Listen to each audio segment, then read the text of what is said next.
Hermanos, muy buenos días. Era el primer día y aún había oscuridad. ¿No le suena esto a creación? ¿No le suena esto a Génesis? Juan inicia su evangelio en el principio. Él dice que en el principio era el verbo, y el verbo era con Dios, y el verbo estaba con Dios. Pero ¿saben? También finaliza su evangelio con principio. Finaliza su evangelio una vez más en Génesis. Del caos, de la oscuridad, de los días que han pasado, de la tragedia que se ha vivido en Jerusalén, al pasar al perdón y a la paz que la Pascua tiene que generar en ese pueblo y en esos discípulos. ¿Por qué Juan elige esta historia para cerrar su evangelio? Creo que el apóstol Pablo, en la lectura de la carta a los Corintios, nos ha dado una pista. En la iglesia naciente se estaba filtrando cierto pensamiento: anuncio sin resurrección.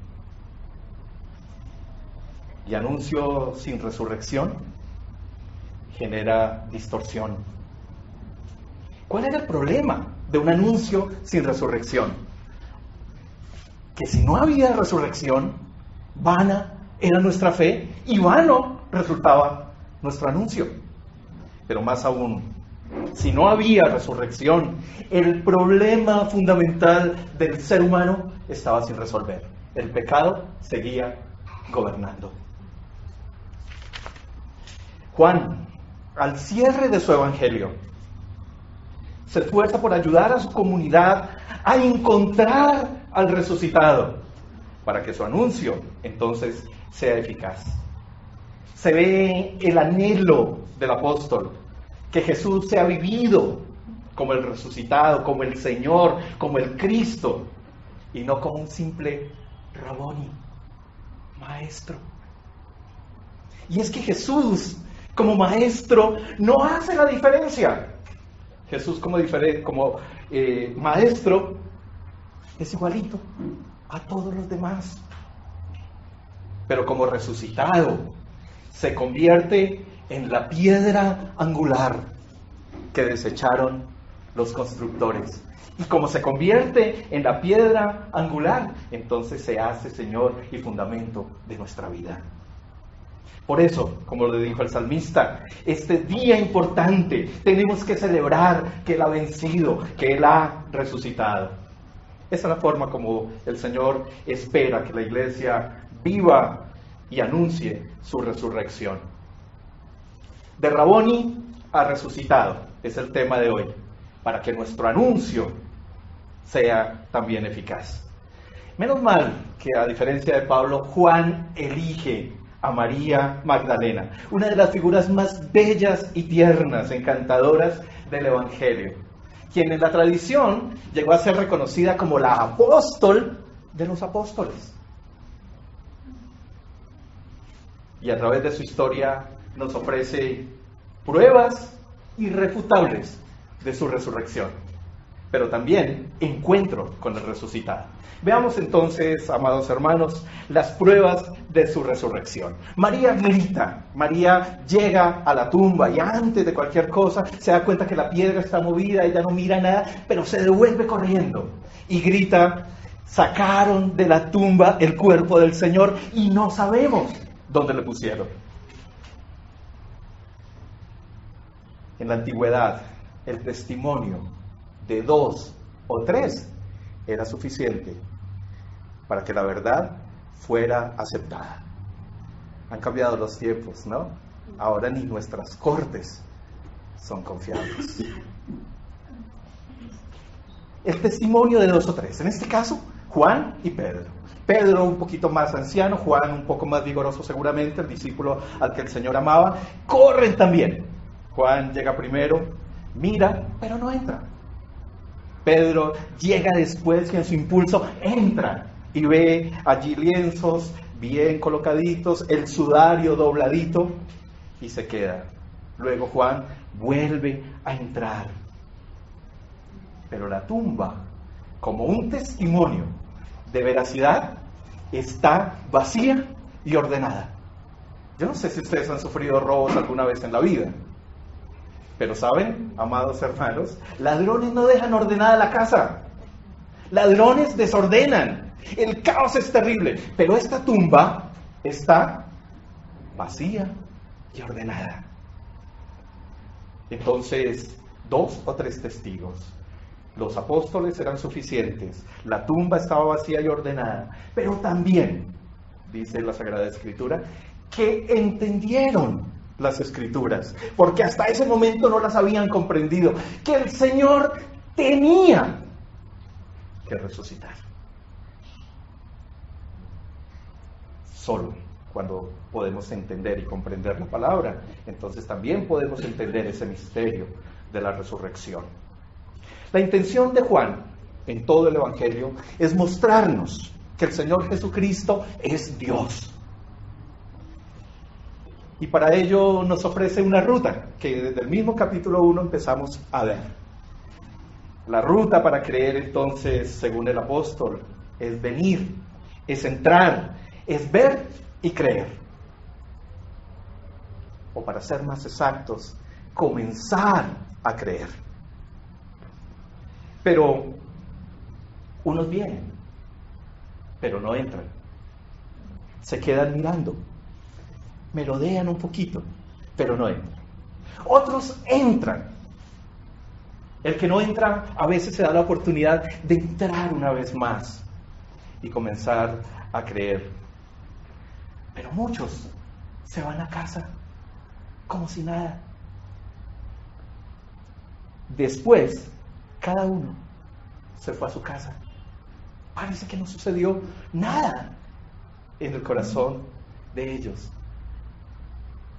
Se fueron sin anuncio. Y saben, sin anuncio, amados hermanos, nuestra fe tampoco tiene sentido. Cada creyente tiene que encarnar la vigencia, la actualidad del resucitado. De ello somos testigos. Ese es nuestro anuncio. Hemos visto al Señor.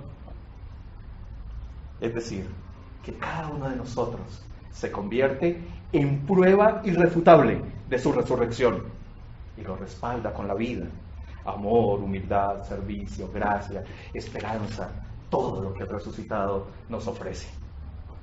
Como los discípulos se vuelven a casa sin decir nada, es necesario un encuentro. Y ahora es lo que nos propone el Evangelio en el capítulo 11. El amor de María por el Señor es innegable. María ama al Señor. Ella está interesada en ese cadáver, porque lo que ella está buscando es un cadáver, nada más. Pero la sorprende una voz en medio del dolor, en medio de la tristeza, porque ella llora, y llora seguramente con dolor y con amargura. La sorprende una voz única, familiar, que dice su nombre de una manera particular. Solo el Señor podía pronunciarlo así: María. Y ella dice: Rabón, maestro. Y se le abalanza y lo agarra. De tal manera que el Señor tiene que decir: hey, suéltame, suéltame, porque aún no he subido a mi Padre. Le da misión y le da esperanza. El mensaje es para los de la familia. Ve y dile a mis hermanos.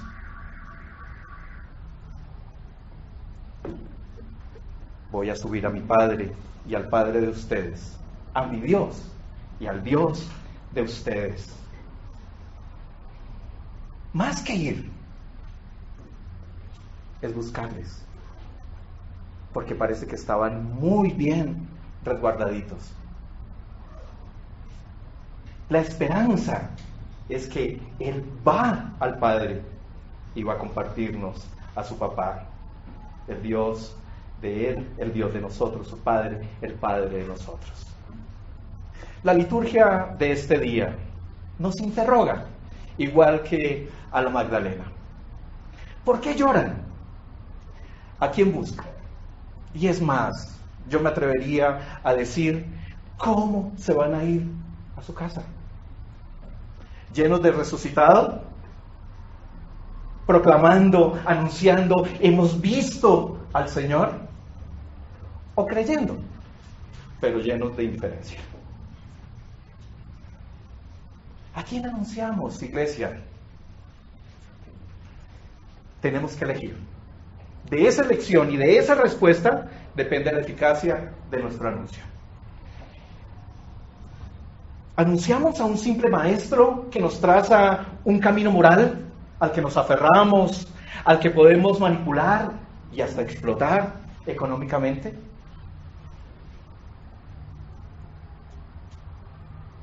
¿Anunciamos a un cadáver al que se le honra con flores, visitas y hasta lloramos, pero no nos puede solucionar nada porque es cadáver, porque está muerto?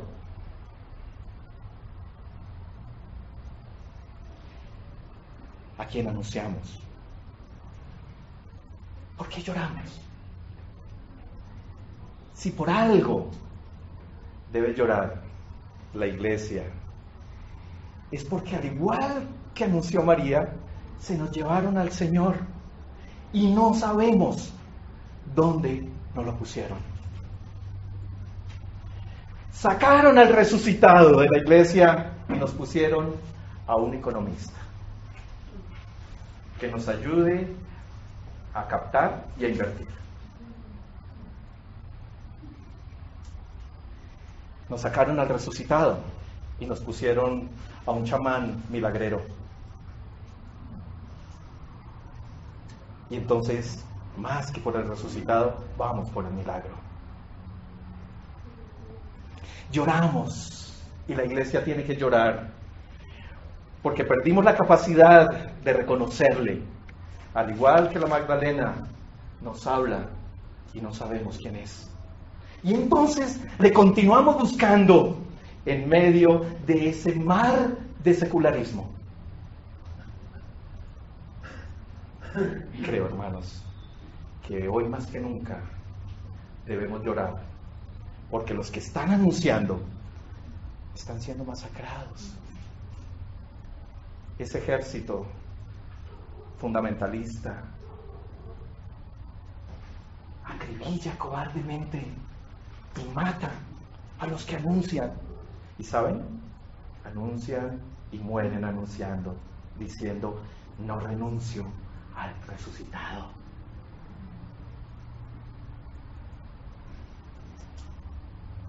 Hoy, hermanos, más que nunca debemos salir de aquí a buscar a nuestros hermanos. Este es mensaje para la familia de Dios y darles el mensaje que tenemos, que Él ha dicho. Tenemos un Dios en común, resucitó, subió, nos comparte a su Padre, tenemos la misma esperanza.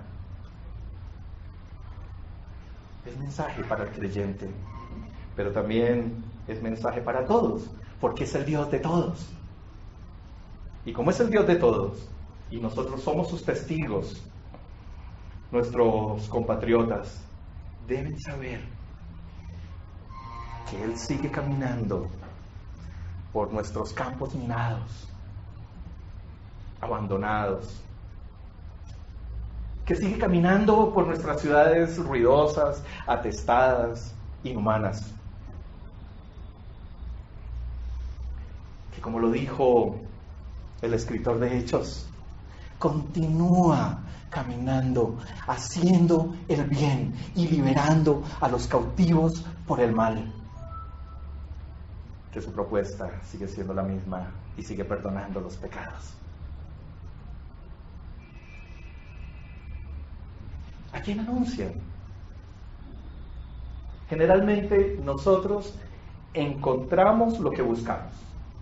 Y si usted en Jesús busca a un maestro, pues eso es lo que va a encontrar. Y seguramente volverá a su casa creyendo, pero con indiferencia. Pero si busca al resucitado, Él se tiene que convertir en el Señor, en la piedra fundamental de nuestra vida. Termino preguntándoles, hermanos. Jesús, ¿Raboni?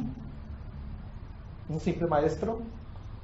¿O el resucitado para nosotros? De su respuesta dependerá el anuncio. Esta es palabra de Dios.